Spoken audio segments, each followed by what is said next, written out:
mañana en nuestro primer ciclo de conferencias de I+D 2023. Saludamos a nuestro expositor, investigadores, estudiantes y público en general que nos acompañan.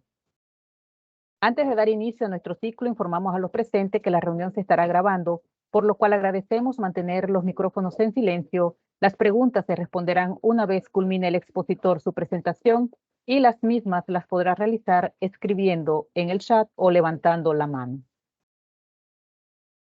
Nuestro expositor el día de hoy posee un doctorado en Ciencias en Tecnología de la Información y la Comunicación, una maestría en Ciencias de Ingeniería Electrónica Digital y Automatización y una licenciatura en Ingeniería Electromecánica. Participó en el proyecto Diseño e Implementación de Ventiladores Mecánicos de Bajo Costo en respuesta a la pandemia provocada por la COVID-19, programa de innovación social como investigador principal. Sus líneas de investigación: oximetría, diseño de hardware, tratamiento de señales, electrónica, instrumentación, inteligencia artificial aplicada. Actualmente es docente tiempo completo en la Facultad de Ingeniería Eléctrica de la Universidad Tecnológica de Panamá y es miembro del Sistema Nacional de Investigación SNI de la CENACIT. Ha publicado en revistas de alto impacto y ha tenido participación como expositor en congresos nacionales e internacionales. Con ustedes el doctor Alejandro Bonchón y la conferencia Diseño e Implementación de Sistema Basado en Microcinta para Destrucción de Plasmodium falciparum en muestras in vitro mediante exposición a radiofrecuencias. Adelante, doctor. Bueno, gracias por la introducción y especialmente agradecido con todos los presentes por asistir a este primer ciclo de conferencia. Aquí, bueno, voy a compartir mi pantalla.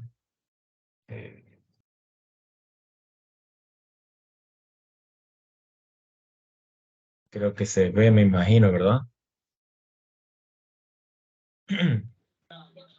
Se ve claro y ¿Me pueden preciso. confirmar si se ve? Ok. El día de hoy voy a estarles hablando sobre un proyecto que comenzamos recientemente que trata sobre el diseño e implementación de un sistema basado en microcinta para destrucción de Plasmodium falciparum en muestras in vitro mediante exposición a radiofrecuencia. ¿Cuál es el título de esta presentación? Okay, entonces, vamos a comenzar explicando brevemente qué es la malaria. La malaria es una enfermedad que afecta principalmente a los países del trópico, en África sobre todo, y en los países del sur, que es transmitida por el mosquito Anopheles hembra. Entonces, si vemos un poco sobre lo que es el ciclo de transmisión de la malaria, inicialmente vemos que en el punto 1 que un mosquito infectado pica a una persona, el mosquito entonces le va a transmitir los parásitos a la persona. Esos parásitos se van a ir a alojar entonces en lo que es el hígado y después de cierto tiempo, que es cuando comienzan a aparecer los síntomas, el parásito sale y se va a infectar entonces lo que son los glóbulos rojos. Y luego cuando otro mosquito pica a esa persona, entonces ese parásito se aloja entonces en el mosquito y entonces el mosquito continúa el ciclo cuando pica a una persona. Entonces, la malaria es una enfermedad que afecta a millones de personas en el mundo. Es una enfermedad que es potencialmente mortífera y bueno, eso es una carga a los sistemas de salud de los países y se están haciendo esfuerzos a nivel global para erradicar esta enfermedad. Una de las estrategias que ha desarrollado la Organización Mundial de la Salud, actualizada en 2021, establece como objetivos principales lo que es la reducción de las tasas de mortalidad de la malaria, la reducción de incidencia de casos, la eliminación de la malaria en los países donde se seguía habiendo y que en los países donde se logró eliminar que no vuelva a salir. ¿Okay? Entonces, si nosotros vemos, si nos preguntamos qué está pasando actualmente en Panamá con respecto a esa enfermedad, nosotros vamos a ver podemos ver en los periódicos que es una enfermedad que ha ido en aumento, ya sea en niños, o sea, principalmente afecta a las personas más vulnerables, lo que son los niños, las personas inmunodeprimidas, las mujeres embarazadas, las personas de la tercera edad. Y vemos que estas informaciones son bastante recientes. Es una del 17 de enero que nos dice que es una enfermedad que ha ido en aumento entre los niños y otra que es básicamente la semana pasada que dice que hay un brote epidémico de malaria. Entonces, si nos vamos a las cifras oficiales emitidas por el Ministerio de Salud, el Departamento de Epidemiología, nosotros vemos que esta enfermedad ha ido en un aumento exponencial a través del tiempo. Desde lo que era 2015 hasta lo que fue el año pasado, hay un incremento de 10 veces la cantidad de casos que había. Y es algo que es preocupante. Entonces, este aumento se le puede atribuir a diferentes causas.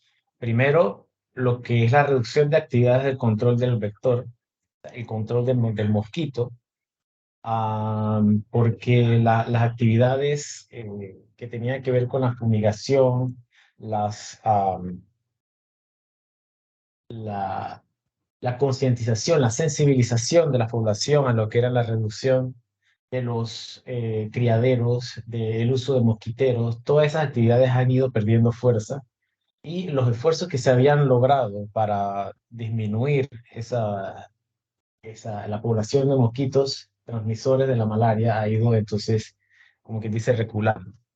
También la aparición de casos asintomáticos aumenta lo que es la transmisión de la enfermedad, la migración irregular también, porque, bueno, hemos estado escuchando en las noticias que la cantidad de migrantes que pasan a través de la selva del Darién ha ido significativamente en aumento y también teniendo en cuenta que esa es una zona que no está realmente eh, controlada en términos, o sea, no se controlan lo que son las alimañas, eh, hace que todas esas personas tengan un alto porcentaje de probabilidad de que adquieran la enfermedad en su trayecto. Y la pandemia de la COVID-19 que ha hecho entonces que estos esfuerzos que se hacían anteriormente pierdan fuerza. Entonces, actualmente, ¿cómo se trata la malaria? Bueno, se tratan con antimaláricos como la artemisinina y los profilácticos, que son los que se toman antes de cuando uno va a pasar por un lugar en riesgo, como la cloroquina. Pero eso está teniendo un problema, y es que los medicamentos que se han estado utilizando a través del tiempo, de los años, han ido perdiendo su efectividad, porque el parásito desarrolla una resistencia ante esos medicamentos. Entonces, eso con respecto a los medicamentos, pero aparte de eso, también las otras estrategias de control, como los control de vectores, el diagnóstico y tratamiento temprano, para evitar que o sea, llegue las personas se vean afectadas significativamente su salud y no lleguen a desarrollar casos graves y evitar muertes. También lo que son las vacunas, pero aquí hay que mencionar algo importante, que actualmente solamente hay una vacuna aprobada de eso contra la malaria y esa vacuna realmente no tiene una efectividad muy alta. ¿Ok? Lo que es los monitoreos de la evaluación, la mejora de la infraestructura de atención médica, que, bueno, eso en palabras se puede decir, pero que se ejecute en la vida real es un poco más difícil.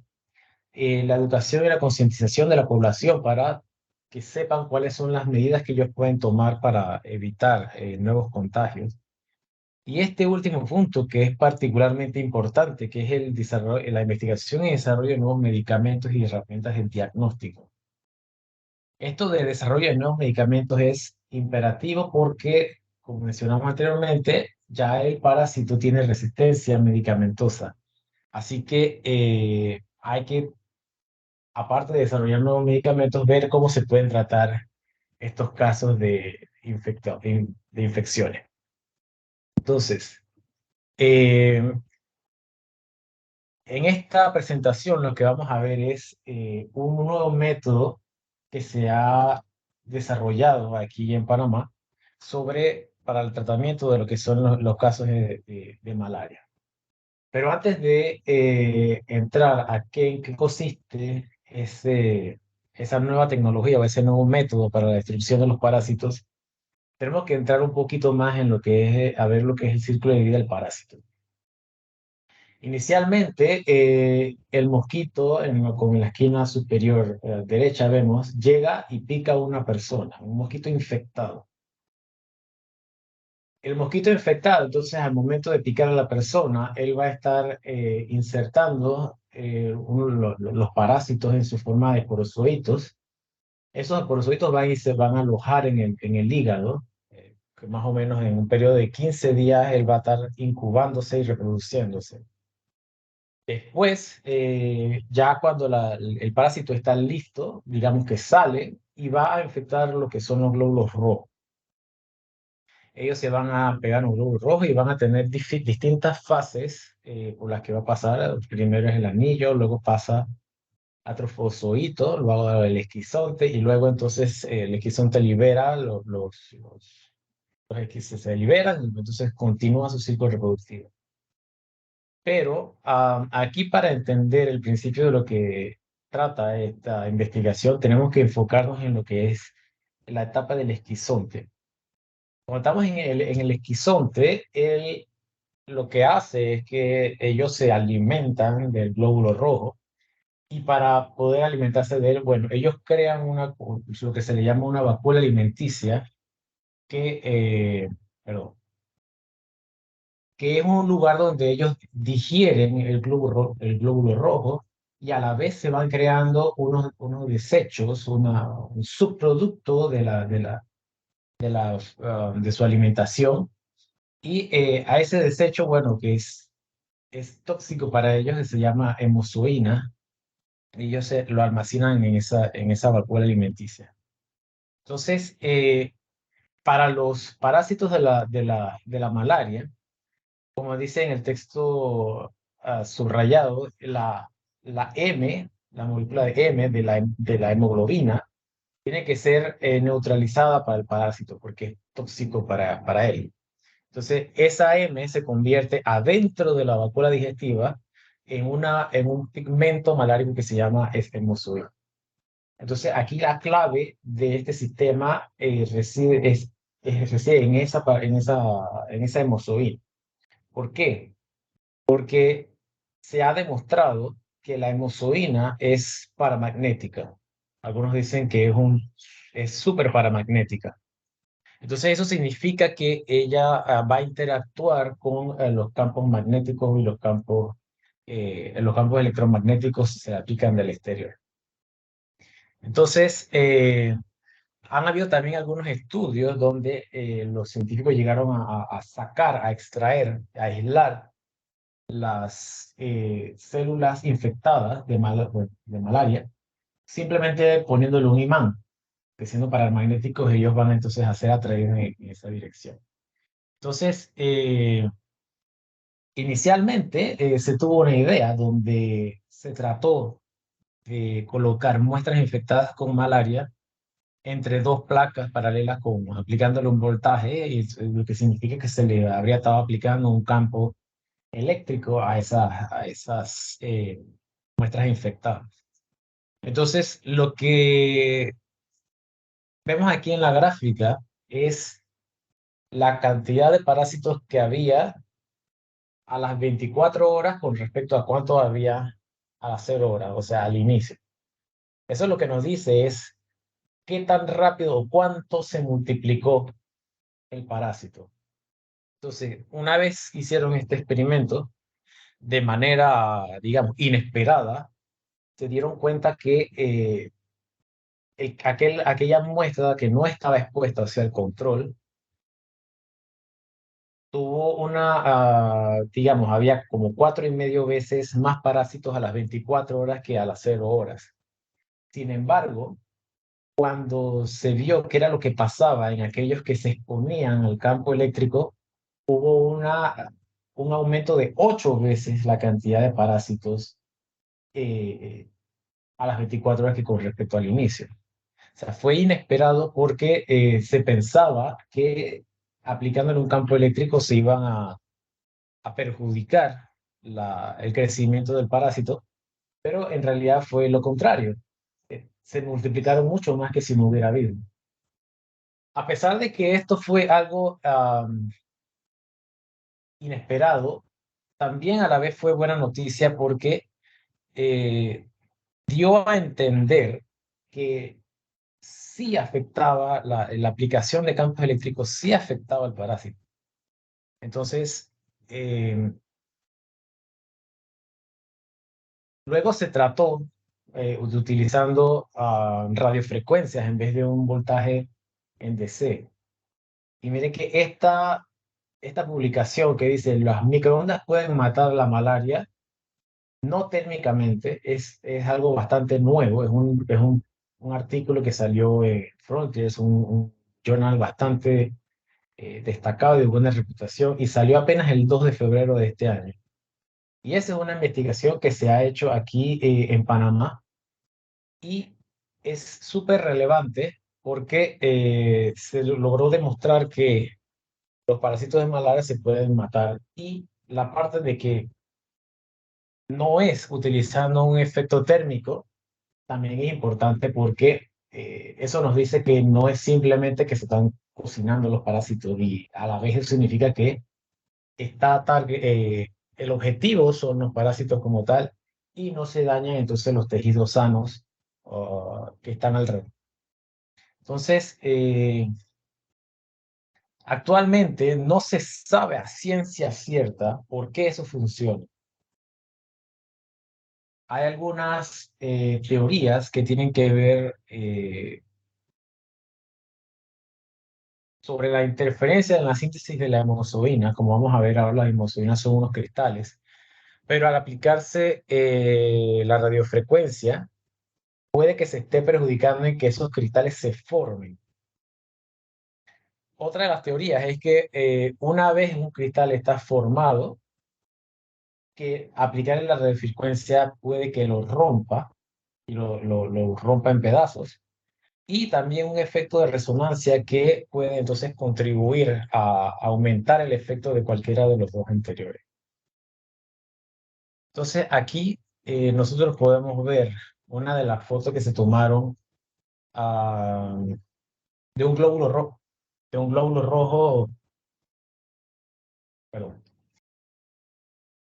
de un glóbulo rojo expuesto a la radiofrecuencia y uno que no estuvo expuesto, o sea, el control. Entonces nosotros vemos en la esquina superior izquierda el glóbulo rojo, que es el RBC, el, la parte que da en el centro, que ven como unos cristales, en el HZ, esos son los cristales de mozoína, y el círculo que está alrededor de esos cristales, esa es la vacuola alimenticia, que ahí es entonces donde el parásito se alimenta, pero a la vez ahí almacena lo que son este desperdicio, que es la hemozoína. Entonces, en el control nosotros podemos ver, después de haber sido expuesto, que esos cristales en la esquina superior derecha, esos cristales pareciera que se hubieran roto, están regados dentro de lo que es la vacuola alimenticia. Y la misma vacuola alimenticia parece que está como dañada, porque si ustedes ven la comparación entre los dos, una está bastante delimitada, pero ya cuando vemos en la otra está bastante deteriorada. De igual manera, cuando se ve la comparación a los 15 minutos sin exposición, el cristal sigue intacto, siguen formando los cristales, pero en aquella que fue expuesta, entonces sigue la misma tendencia de los cristales rotos y esparcidos a través de la misma célula, del mismo parásito. Entonces, eso si nosotros vemos ahora el mismo efecto que tiene la radiación sobre la vacuola alimenticia, nosotros podemos ver a las 0 horas en el control que la misma vacuola alimenticia está bien delimitada, bien formada, pero una vez se expone esa vacuola alimenticia, entonces comienza a regarse, eh, y vemos entonces que la célula, a causa de eso, ya comienza entonces un proceso de apoptosis que es la muerte celular. Entonces, una de las teorías de esa interferencia en la síntesis de la hemoglobina, de los daños mecánicos, establece que al esa hemoglobina no poder sintetizarse o romperse, entonces rompe la vacuola alimenticia y hace que lo que estaba ahí adentro se riegue alrededor de todo el parásito y lo mate. ¿Ok? Entonces,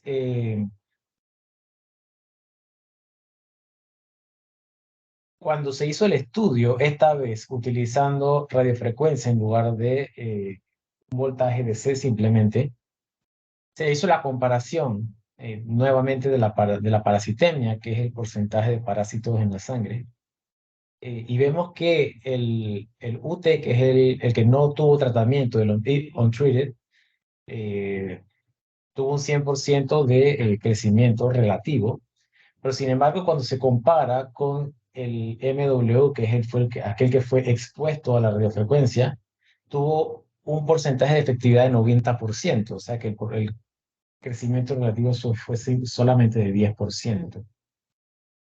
Entonces, eso nos demuestra que el exponer el parásito a radiofrecuencias sí tiene un efecto sobre el crecimiento relativo del parásito. Entonces, aparte de eso, también se hizo el estudio de cómo influía la temperatura ah, sobre el crecimiento del parásito. Eso es importante porque había que demostrar que no era simplemente un efecto térmico. Entonces, cuando se utilizó un termociclador para hacer variaciones de temperatura y llevar entonces las muestras a una variación de temperatura que hubiese correspondido a un aumento de temperatura. Y tuvo el mismo resultado que aquel que no fue tratado. Entonces, ahora la parte de ingeniería, bueno, esa fue una explicación ahí bastante breve, bastante resumida. Yo no soy biólogo, pero eso es parte de las cosas que he tenido que ir aprendiendo a través de este proyecto. Pero ahora lo que nos compete a nosotros, la parte ingenieril, fue cómo hicieron eso.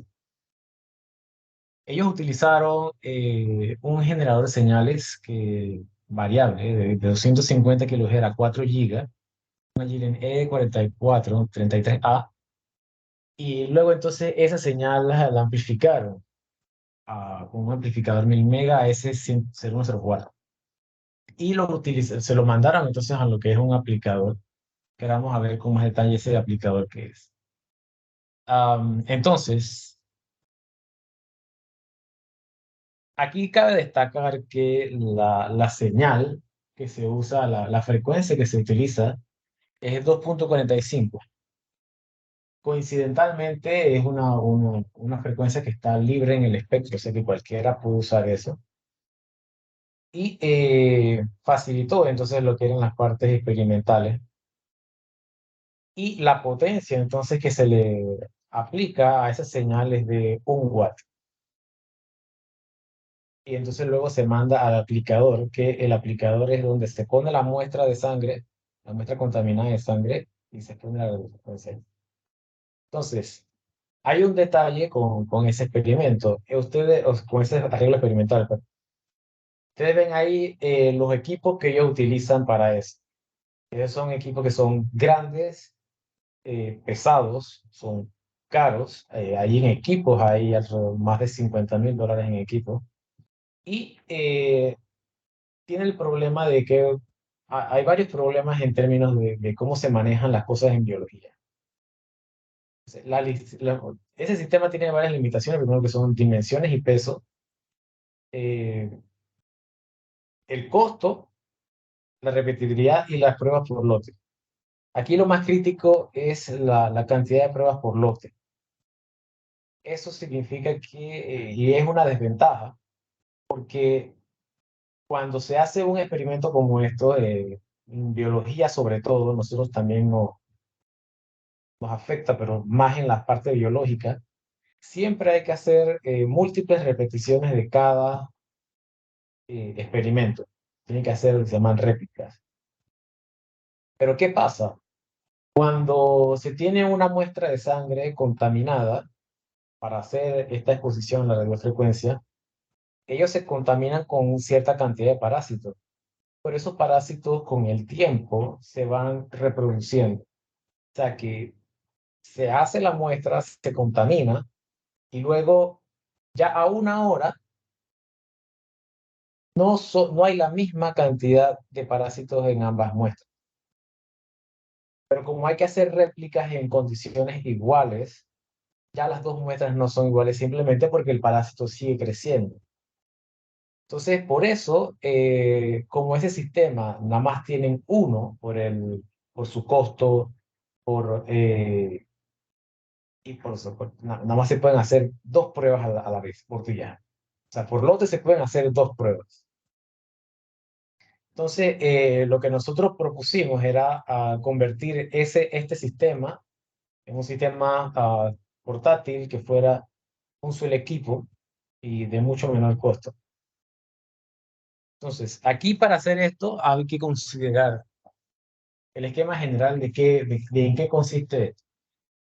Primero ellos tenían una etapa de control con lo que hacían era encender y apagar el generador, decirle cuánta potencia necesitaban el generador, entonces generaba la señal, pasaba por el amplificador, luego iba la señal amplificada iba al amplificador y se tenía entonces un instrumento de medición para confirmar que la señal que se estaba generando era correcta. Entonces, inicialmente ellos habían hecho un aplicador como este. Ustedes ven ahí en la esquina inferior izquierda que tiene, o sea, un sistema basado en microcinta, donde en el medio tiene dos líneas. Ese pedazo de verde se removió y ahí entonces es donde entraba la muestra contaminada de sangre. Entonces, estos aplicadores, ellos se caracterizan eléctricamente mediante un parámetro, el coeficiente de dispersión se llama el S11, que cuando hablamos de radiofrecuencia, lo que estamos hablando son de ondas. Entonces, lo que nos dice ese valor es de la potencia que entra, cuánta se refleja. Entonces, para hacer una analogía con algo que nos es más familiar, pues, ustedes pueden ver la ilustración en la esquina superior derecha, donde si ustedes tienen una cuerda amarrada a un extremo fijo, y ustedes hacen una onda, ella ahí va a ir avanzando, pero entonces cuando se tope al final, ella va a regresar. Eh, Algo similar es lo que pasa aquí. Algo similar es lo que pasa en un sistema como este, donde parte de la onda, cuando llega un cambio en el medio, parte va a transmitirse y parte va a regresarse. Entonces eso es algo no deseado, porque esa es energía que se va a perder en el sistema. ¿Ok? Entonces, este diseño que ustedes ven aquí y ese valor de pérdida de menos 27 decibeles es un valor bueno. Sin embargo, eso se probó cuando el dispositivo estaba recién hecho y no tenía el hueco la cavidad donde iba la muestra. Entonces, este es, este es en la figura de, aquí ustedes pueden ver lo que es el sistema con el hueco en el medio y el portaobjetos con la muestra de sangre eh, debajo de la microcinta. Entonces, realmente cuando se volvió a medir el parámetro del coeficiente de reflexión S11 ya con el sistema con el hueco, entonces daba una reflexión mucho más alta, que eso lo que representa son pérdidas de energía. Entonces lo primero que nosotros hicimos, bueno, fue diseñar un aplicador nuevo que tomar en cuenta ese hueco y tratar de compensarlo de alguna manera. La manera en que nosotros compensamos era haciendo una microcinta más ancha y ya nosotros vemos que cuando medíamos el coeficiente de retorno, daba un valor de -22, el cual es bastante aceptable. Entonces, en términos del aplicador, nosotros hicimos una mejora allí donde, si ustedes ven la comparación en el aplicador existente que ellos tenían, tenía una pérdida de retorno de -4 decibeles, donde si aplicamos valores numéricos a esto, eso significa que si nosotros le ponemos una potencia de entrada de 1 watt, se reflejaba entonces 0,4 watts, o sea, que 40% de la potencia se perdía, se reflejaba para atrás. Con el que nosotros, bueno, rediseñamos, hicimos una mejora ahí en esa pérdida de retorno, donde solamente se reflejaban, perdón, 0,006 watts. ¿Ok?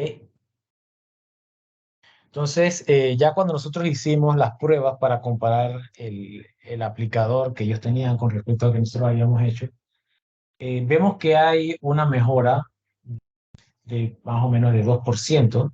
Eso no es una sola prueba, son varias pruebas, y se llegó a eso de que el nuevo sí tenía una mejora en lo que era la reducción o la multiplicación del parásito. Pero a pesar de que numéricamente el, la cantidad de pérdidas que había en la muestra era mucho menor, solamente aumentó 2%. Con el de nosotros tenía una porcentaje de efectividad de 90% y el viejo solamente tenía 88%. Y bueno, nosotros como ingenieros podríamos pensar que probablemente para lograr más porcentaje, una mayor eficiencia, simplemente habría que meterle más potencia, pero en realidad no es así, no funciona así. Si también hicimos varias pruebas donde si le poníamos más potencia, realmente no cambiaba el porcentaje de efectividad del aplicador. Y también otra cosa que podríamos pensar como ingeniero normalmente sería, ok, si más potencia no significa mayor eficiencia, probablemente mayor tiempo de exposición tendría un efecto mejor, podríamos llegar a 100%, pero resulta que tampoco. Entonces, por eso es que ha sido un poco complicado determinar cuál es realmente el mecanismo de cómo es que se destruyen las células infectadas. Pero bueno, eso todavía es tema de investigación. Entonces, eso era con respecto al aplicador. Ahora, con respecto al generador, usamos uno basado en un circuito integrado del MAX 2780, que es un generador de radiofrecuencia que va de 0,023 a 6 GHz, que está dentro de nuestro rango de interés. Eh, Utilizamos esta tarjeta, la LTDZ, que es una tarjeta que incluye ese generador 2780, perdón, y tiene una salida configurable de -4 a 5 dBm y se puede controlar mediante por el serial, donde uno puede establecer la frecuencia que uno quiere que le genere, la potencia de salida, etcétera. Y la otra parte importante que nosotros teníamos que ver cómo hacíamos era la parte del amplificador. Encontramos uno, después de mucha búsqueda, eh, que se adaptaba a nuestra necesidad, que es el Skyworks 66292, que es un amplificador que tiene 36 decibeles perdón, de salida, que trabaja de 2,3 a 2,4. Entonces, nosotros lo pusimos, lo conectamos y lo pusimos a funcionar y vimos que a través del tiempo él se mantenía ya, no, o sea, no había sobrecalentamiento y funcionaba bien. Entonces, otra cosa que había que considerar es que estos amplificadores son hay que tener cuidado con ellos.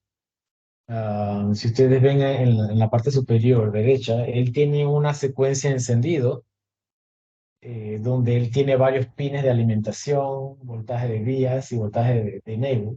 Y hay que seguir cierto orden antes de prenderlo. E igualmente hay que seguir el orden opuesto cuando se va a apagar, porque si no se puede dañar.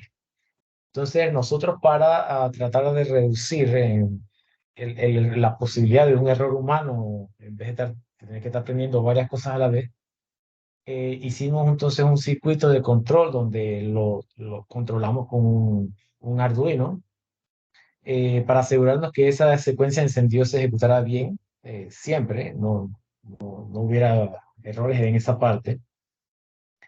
Y aquí vemos el circuito de control y un extracto de lo que es el código que utilizamos para eso. Aparte de lo que son los abanicos y los reguladores, etcétera. También entonces le diseñamos una buena interfaz gráfica donde podemos establecer lo que son los valores de la potencia de salida, la frecuencia,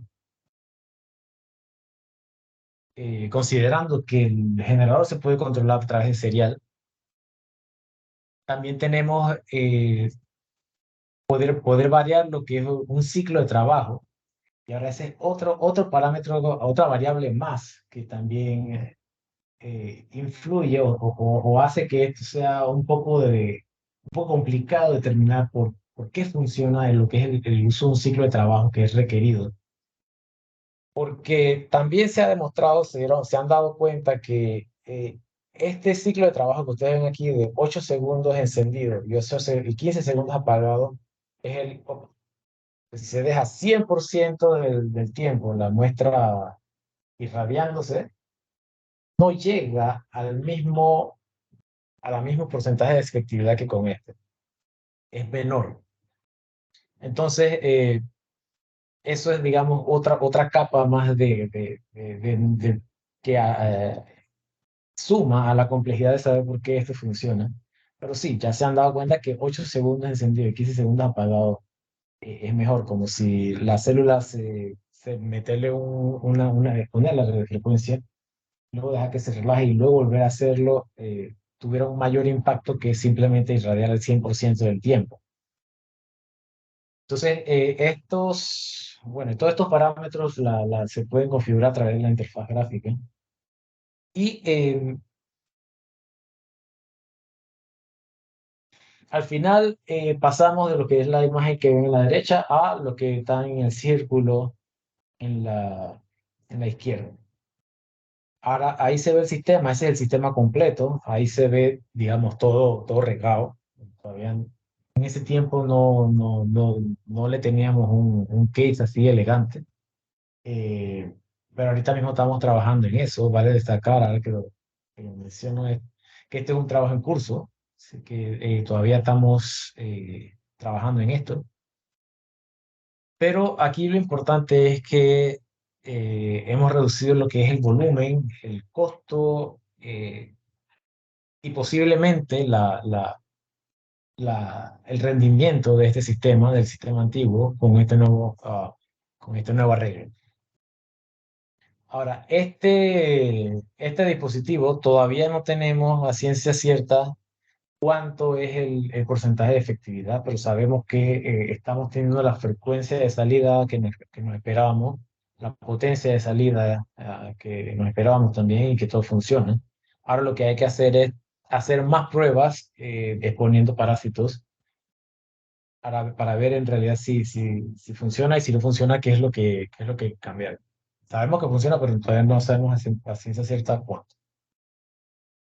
Entonces, haciendo un resumen sobre lo que son los dos sistemas, el sistema actual, bueno, realmente es un sistema que o sea, vale la plata porque vale el costo que tiene, pero hace un sistema más versátil, tiene frecuencia variable, eh, potencia de salida alta, sin embargo, es más costoso, es más voluminoso y solamente se pueden hacer 2 pruebas por lote, que eso es uno de los factores más críticos aquí que nosotros tratamos de resolver.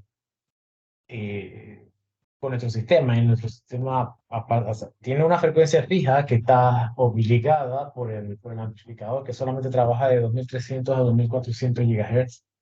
Ese amplificador solamente llega hasta 4 watts, a diferencia del amplificador costoso, que ese sí llega a 50.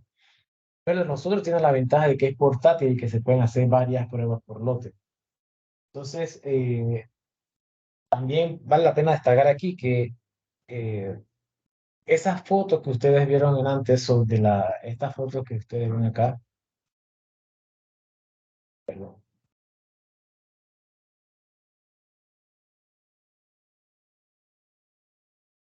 estas fotos de la célula con la hemozoína y esta de acá, son fotos que se toman con microscopios bastante especializados. A veces muchos de estos equipos que se han utilizado para esta investigación no están en Panamá.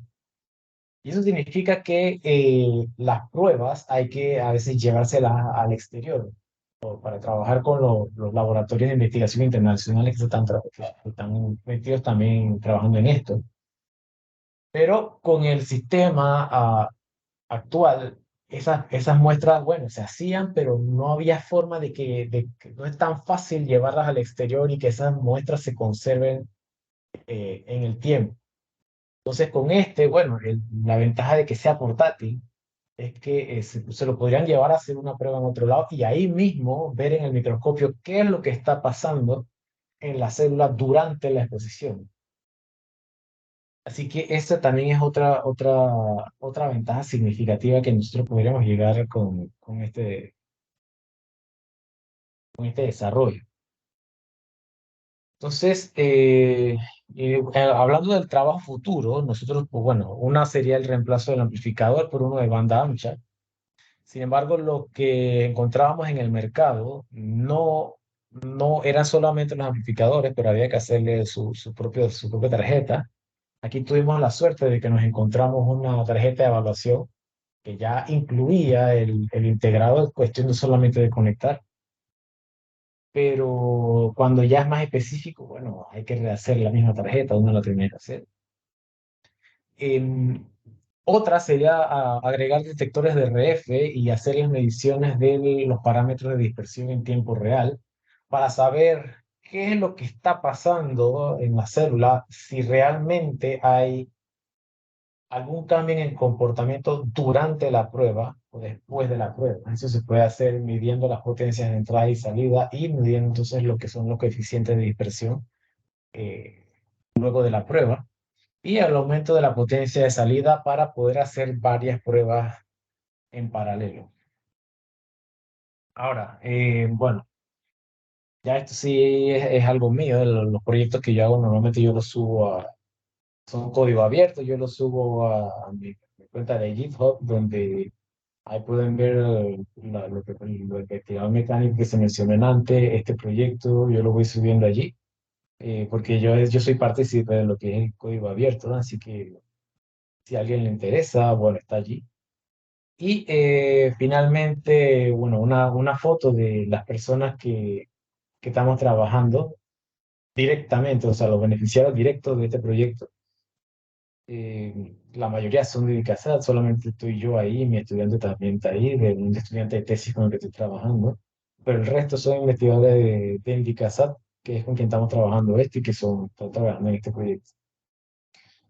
Así que, bueno, muchísimas gracias por su atención.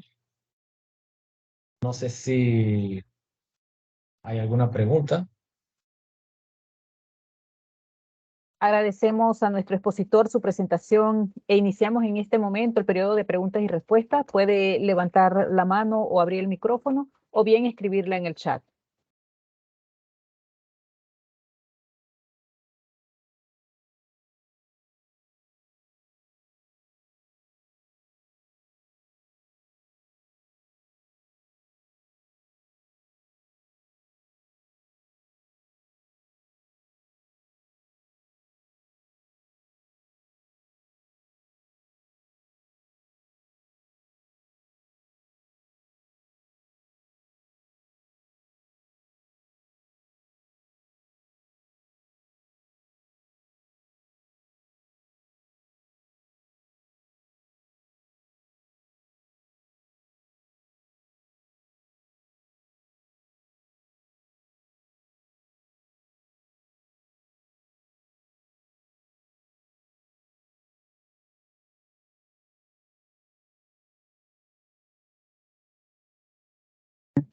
Bueno, al parecer todo ha quedado muy claro. Muchas gracias, Sí, doctor Alejandro. clarito. Eh, pues agradecemos su presentación en esta mañana. La Vicerrectoría de Investigación, por Grado y Extensión, agradece pues su presentación. En los próximos días les estaremos haciendo llegar su certificado. Reiteramos a nuestro agradecimiento por su participación y les recordamos que la Dirección de Investigación realiza cada mes este ciclo de conferencias. Si desean conocer más de este programa o bien desean participar, pueden comunicarse con la licenciada Elidenis Pérez, coordinadora del programa, al correo elidenis.perez@utp.ac.pa o al correo dirección.investigación@utp.ac.pa. Igualmente, pues de tener alguna consulta sobre la conferencia, creo que también pues podrían hacérsela llegar al doctor Alejandro, quien creo que está abierto a recibirlas y a darle pues respuesta. Sí, Muchas claro, y gracias y para tengan. añadir, antes de cerrar, si hay estudiantes interesados en trabajar en este proyecto, también podrían ponerse en contacto conmigo para hacer algún tipo de desarrollo, continuar este proyecto. Excelente, así que quedan abiertas las puertas, ya saben nuestros, los estudiantes que estén presentes o los profesores que tengan pues también estudiantes que deseen participar, pueden comunicarse entonces con el doctor Alejandro. Muchísimas gracias y tengan todo un excelente día.